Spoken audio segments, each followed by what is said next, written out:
आप सबों को जय मसीह की। आज उसने हमको अवसर दिया कि हम उसकी आराधना में सम्मिलित हैं। पिछले समय उसने हमको सुरक्षित रखा और खतरे से बचाया और हमको ये अवसर दिया कि हम इस आराधना में सम्मिलित हो सके, ताकि हम परमेश्वर का धन्यवाद करें, उसके नाम का जय जयकार करें, उसकी स्तुति और प्रशंसा करें। आज लेंट का पहला इतवार है। बुधवार से हम लेंट के मौसम में दाखिल हो गए और आज हमारे लिए जो मनन करने के लिए, विचार विमर्श के लिए जो विषय दिया गया है वो ये है कि एक ओर आदम की विफलता और दूसरी ओर प्रभु यीशु मसीह की आज्ञा पालन की विजय, जिसमें हम संभागी होने के लिए बुलाए गए हैं। The contrast between the failure of Adam and obedience of Jesus, whose victory we are called to share. अर्थात पहला आदम जो है वो परीक्षा में असफल रहा, वो परीक्षा में गिर गया, लेकिन दूसरा आदम प्रभु यीशु मसीह वो परीक्षा में विजयी हुआ और उसकी विजय के कारण हमें प्रोत्साहन मिलता है और हम भी उसके साथ उस विजय में संभागी होते हैं। आइए इस विषय पर मनन करने से पहले हम प्रार्थना करें। प्यारे पिता परमेश्वर, हम तेरा धन्यवाद करते हैं सारी अच्छी आशीषों के लिए जो तूने हमारे जीवन में दी है, तेरी सारी भलाई के लिए, तेरी करुणा और दया के लिए हम तेरा धन्यवाद करते हैं। हम इस समय जब तेरे वचन पर विचार करते हैं, प्रभु अपने पवित्र आत्मा की अगुवाई हमको दे, हमारे हृदय को तैयार कर, ताकि तेरा वचन हमारे हृदय की गहराइयों में पहुंचे और फल ला सके। उन्हें दे प्रभु कि इस समय हम अपनी सांसारिक चिंताओं को छोड़ करके तेरी ओर दृष्टि करें और तेरा वचन हमसे बातचीत करें।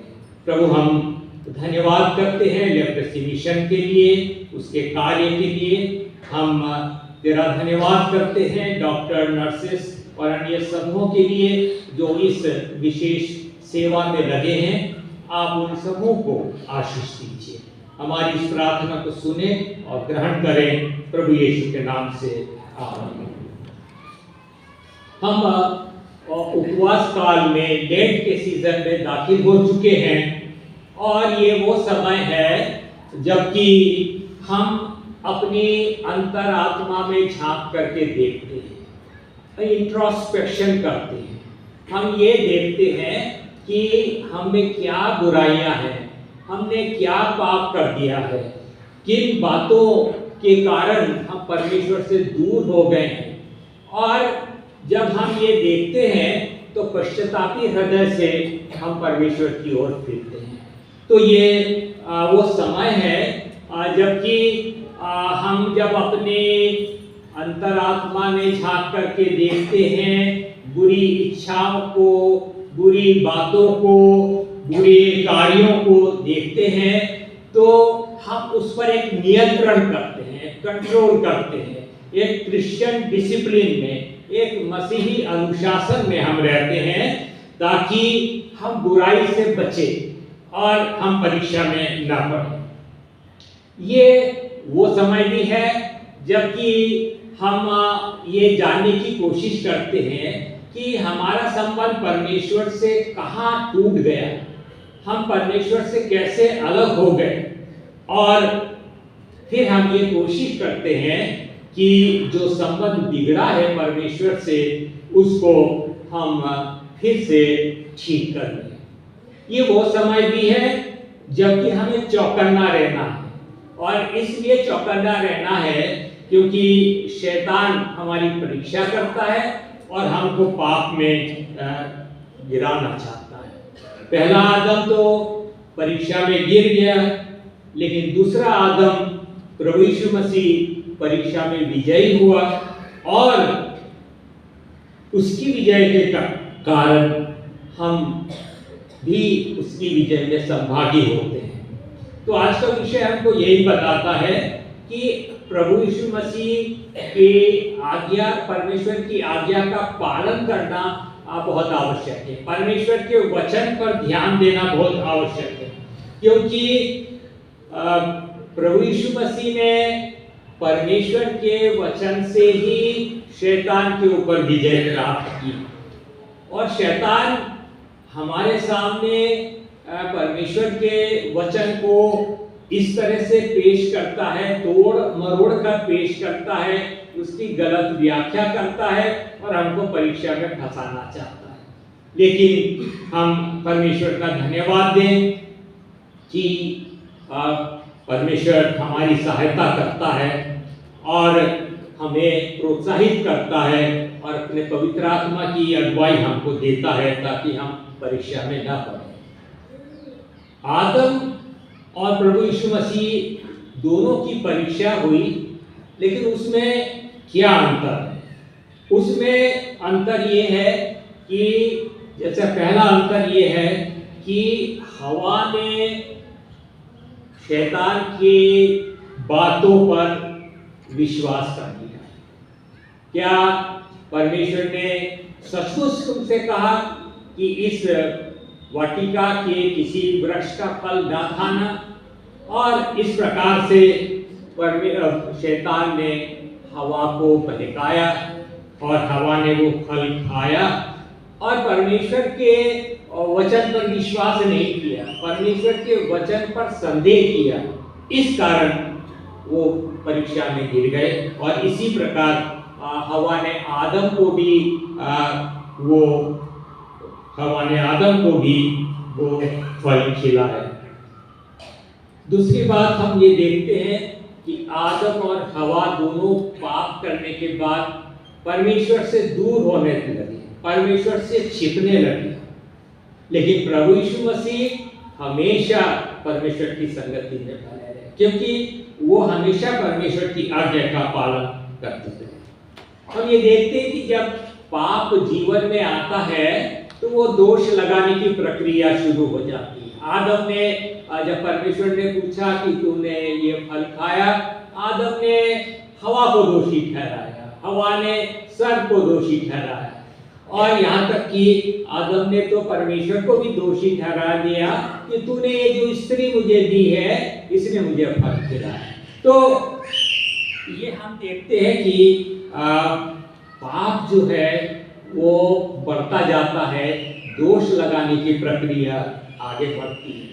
लेकिन हमारे प्रभु यीशु मसीह ने संसार के सारे पापों को अपने ऊपर ले लिया और इस तरह से पाप के कारण जो मृत्यु आई थी उस मृत्यु के डंक को उसने कुचल डाला और अपने आज्ञा पालन से, अपने बलिदान से उसने उस आज्ञा को मानते हुए अनंत जीवन का मार्ग प्रशस्त कर दिया।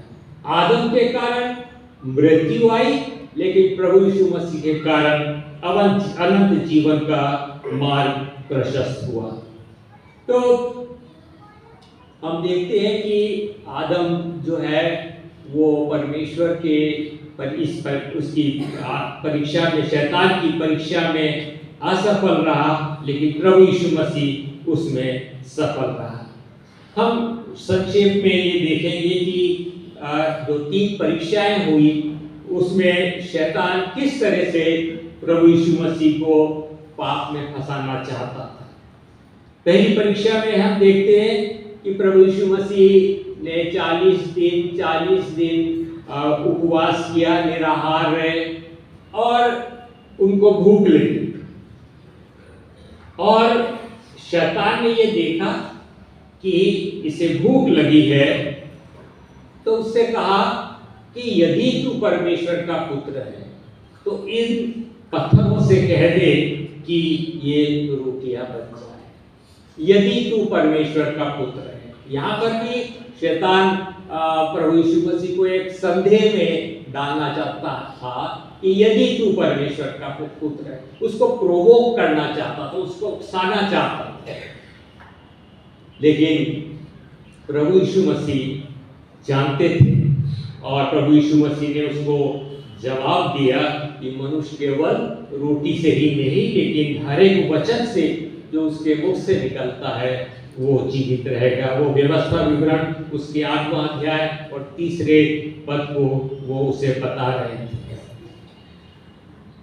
प्रभु यीशु मसीह में सामर्थ थी कि वो पत्थरों को रोटियों में बदल सकते थे, लेकिन उन्होंने अपनी इस सामर्थ को अपने स्वार्थ के लिए उपयोग नहीं किया। उन्होंने 5 रोटी 2 मछली से 5000 लोगों को खिलाया, लेकिन उन्होंने अपने लिए उस सामर्थ का उपयोग नहीं किया। शैतान हमारी शारीरिक दुर्बलताओं को, शारीरिक निर्बलताओं को जानता है और उस पर हमला करता है, उसको लेकर के वो हम पर प्रहार करता है। और इसलिए हमें हमारे शरीर की जो इच्छाएं हैं, हमारे शरीर की जो वासनाएं हैं, जो भी हमारी ऐसी बुरी बातें हैं, उस पर नियंत्रण करना है। आज बहुत से लोग अपनी इस शारीरिक दुर्बलताओं को, शारीरिक इच्छाओं को, शारीरिक वासनाओं को, व्यभिचार, यौन इच्छाएं इत्यादि इनमें फंस जाते हैं और वो पाप में पड़ जाते हैं। और शैतान ये जानता है हमारी शारीरिक जो इच्छाएं हैं, जो बुरी इच्छाएं, उनको वो जानता है और हमारी निर्बलताओं को जानता है और तब वो प्रहार करता है। लेकिन हमें ये विश्वास करना है कि परमेश्वर हमारी सारी शारीरिक आवश्यकताओं को पूरा करता है। वो हमारा अच्छा चरवाहा है, वो हमें हरी हरी चराइयों में बिठाता है, सुखदायी जल के पास ले चलता है, और इसलिए हमको उस पर विश्वास करना है। परमेश्वर ने इस्राएल जाति को जंगल में मन खिलाया, चट्टान से पानी पिलाया। वो उनकी आवश्यकताओं को जानता था और उसने उनको दिया। हमारे प्रभु यीशु मसीह ने कहा कि ये न चिंता करना, अपने प्राण के लिए चिंता न करना कि क्या खाएंगे, क्या पिएंगे, क्या पहनेंगे। पहले उसके राज्य और धर्म की खोज करो तो सब वस्तुएं तुम्हें मिल जाए। तो हमारे प्रभु यीशु मसीह विजयी हुए। वो तो स्वयं जीवन की रोटी, शैतान उनसे कह रहा है जो जीवन की रोटी है, जो हमारी आत्मा को पोषण देता है, जो हमारी आत्मा को सस्टेन करता है, उसको कह रहे हैं कि इन पत्थरों से कह दे रोटियां।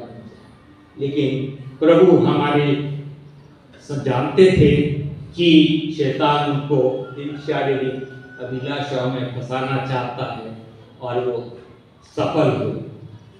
दूसरी परीक्षा, शैतान इस प्रभु यीशु मसीह को मंदिर के कंगूरे पर खड़ा करते हैं और कहते हैं अपने आप को यहाँ से नीचे गिरा दे, क्योंकि तेरे विषय में लिखा है कि स्वर्गदूत को आज्ञा देगा और वो तुझे हाथों हाथ उठा लेंगे और तेरे पाँव में ठेस नहीं लगेगी। भजन संहिता उसका 91वां अध्याय उसकी 12वीं आयत को शैतान इस समय कोट कर रहा है। लेकिन जैसा मैंने कहा कि शैतान हमेशा प्रभु के वचन को मिस इंटरप्रेट करता है, उसकी व्याख्या गलत रीति से करता है और वो हमको फंसाना चाहता है। लेकिन प्रभु यीशु मसीह ने उसको ये जवाब दिया कि तू प्रभु अपने परमेश्वर की परीक्षा ना कर। और प्रभु यीशु ने व्यवस्था विवरण उसके 6वां अध्याय उसकी 16 आयत और उसकी 13 आयत को बताया और ये कहा शैतान से कि इस तरह से परमेश्वर की परीक्षा करना हुआ और अपने परमेश्वर की परीक्षा नहीं करना। शैतान क्या चाहता था? शैतान ये चाहता था कि प्रभु यीशु मसीह एक सेंसेशन पैदा कर दे, एक सनसनी पैदा कर दे और लोग उसकी प्रशंसा करें, लोग उसकी वाहवाही करें। देखो ये तंबूरे से गिर गया, इसको कुछ नहीं हुआ, ताकि वो सेल्फ ग्लोरिफिकेशन, स्वयं अपनी महिमा करे, स्वयं प्रशंसा करे। वो चाहता था कि प्रभु यीशु मसीह एक सस्ती चीप पॉपुलैरिटी, एक सस्ती प्रशंसा, प्रसिद्धि में उसको फंसाना चाहता था, लेकिन प्रभु यीशु मसीह उसके जाल में नहीं फंसे। शैतान ये भी चाहता था कि अरे क्यों उस क्रूस के मार्ग पे जाते हो, क्यों दुख उठाते हो, आप चाहते हो लोग आप पर विश्वास करें तो आप तंबूरे से कूद जाओ, लोग आप पर विश्वास करेंगे, लेकिन फिर क्रूस नहीं होता। और प्रभु यीशु मसीह जानते थे कि उसको क्रूस पर होना, बलिदान होना अवश्य है, क्योंकि क्रूस पर ही शैतान को पूरी तरह से हराना था। तो एक और बात प्रभु यीशु मसीह चाहते थे कि लोग मेरे चमत्कार या मेरे ऐसे बातों से ही विश्वास न करें, अपने व्यक्तिगत अनुभव के द्वारा मुझ पर विश्वास करें कि मैं ही सच्चा मुक्तिदाता हूं। तो प्रभु यीशु मसीह उसमें नहीं आए और प्रभु यीशु मसीह ने उस परीक्षा में विजय प्राप्त की। आज बहुत से लोग जो हैं वो अपने अच्छे कार्यों के द्वारा अपने आप को महान बताना चाहते हैं, ताकि लोग उनकी महिमा करें, लोग उनकी प्रशंसा करें, और इस जितना जो आदर परमेश्वर को मिलना चाहिए, जो स्तुति प्रशंसा परमेश्वर को मिलनी चाहिए, वो स्वयं उनको मिले।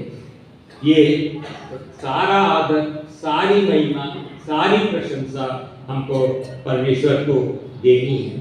हमें अपने धर्म के कामों को मनुष्यों को नहीं दिखाना है, लेकिन हमको परमेश्वर पर विश्वास रखना है और वो हमारी सहायता करता है। तीसरी परीक्षा जो संसार की अभिलाषा है, लस्ट ऑफ द वर्ल्ड, शैतान प्रभु यीशु मसीह को ऊंचे पहाड़ पर ले गया और संसार के राज्य और वैभव दिखाया और कहा यदि तू झुककर मुझे दंडवत करे तो मैं ये सब कुछ तुझे दूंगा। और प्रभु यीशु मसीह ने एक बहुत अच्छा उसको डांट लगाई कि हे शैतान दूर हो जा, क्योंकि लिखा है कि तू प्रभु अपने परमेश्वर को प्रणाम कर और केवल उसी की उपासना कर। प्रभु यीशु मसीह पहला शमूएल 7 उसकी 3 पद को और व्यवस्था विवरण 6 उसके 13 पद को वो कोट कर रहे थे। शैतान प्रभु यीशु मसीह को संसार के प्रलोभन में फंसाना चाहता था और वो चाहता था कि ये संसारिक वैभव से प्रभु यीशु मसीह समझौता कर ले, संसारिक पद, संसारिक प्रतिष्ठा, सम्मान आदि के लोभ में फंस जाए। लेकिन प्रभु यीशु मसीह का राज्य संसार का राज्य है, वो परमेश्वर का राज्य स्थापित करने आए थे और इसलिए उन्होंने शैतान को बिल्कुल साफ शब्दों में कह दिया, हे शैतान दूर हो। हम पढ़ते हैं पहला यूहन्ना 2:15 में लिखा हुआ है, तुम न तो संसार से न संसार की वस्तुओं से प्रेम करो, क्योंकि कोई संसार से प्रेम करता है, रखता है, उसमें परमेश्वर का प्रेम नहीं। और उसकी पहला यूहन्ना 2:16 में लिखा है, क्योंकि जो कुछ संसार में है अर्थात शरीर की अभिलाषा, आंखों की अभिलाषा, जीविका का घमंड, वो पिता की ओर से नहीं परंतु संसार की ओर से। तो संसार की इन वैभव में, इस संसार की हरियाली में लोग फंस जाते हैं और कभी कभी वो दो नाव पर पैर रखते हैं।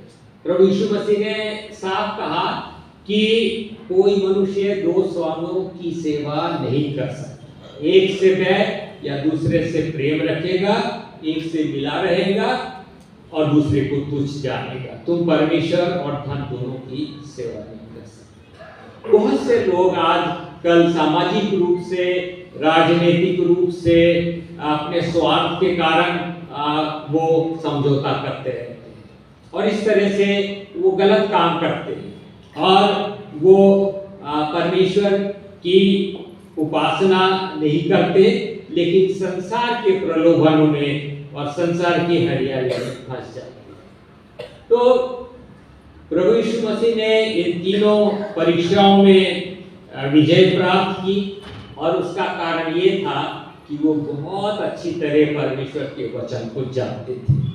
और उन्होंने कहा ये भी लिखा है, ये भी लिखा है।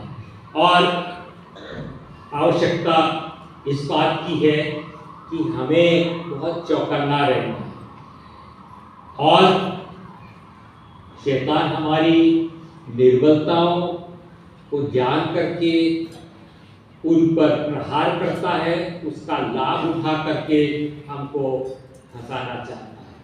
भजन 119:11 में लिखा है कि मैंने तेरे वचन को अपने हृदय में रख छोड़ा है कि तेरे विरुद्ध पाप न करूं। तो जब अगर हमने परमेश्वर के वचन को अपने हृदय में रख रखा है और अच्छी तरह रख रखा है, उसकी व्याख्या हम जानते हैं, तो शैतान हमको नहीं हरा सकती।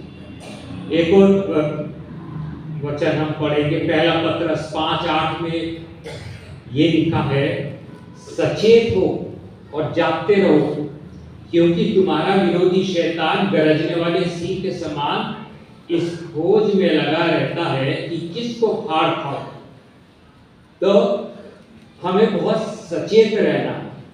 तो उपवास काल में हमको परमेश्वर के वचन को बहुत पढ़ना है, परमेश्वर के वचन पर विश्वास करना है और हमें बहुत चौकन्ना रहना है ताकि हम शैतान की परीक्षाओं में न पड़े। एक कोरस है कि शैतान का सामना करो भाग जाएगा, क्योंकि वो तो पहले से हारा हुआ है।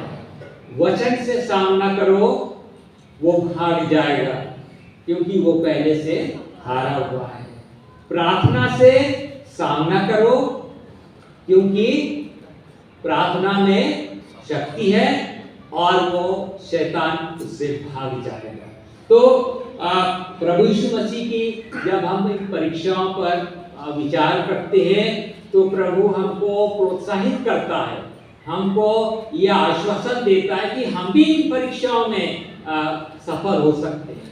हम दिन प्रतिदिन के जीवन में शैतान हम पर हमला करता है। बहुत सी ऐसी परिस्थितियां आती है, बीमारी आती है, निराशा आती है और तरह के खतरे हमारे जीवन में आते हैं, जीवन में तूफान आते हैं और पूरे कई किस्म के परीक्षाएं आती है।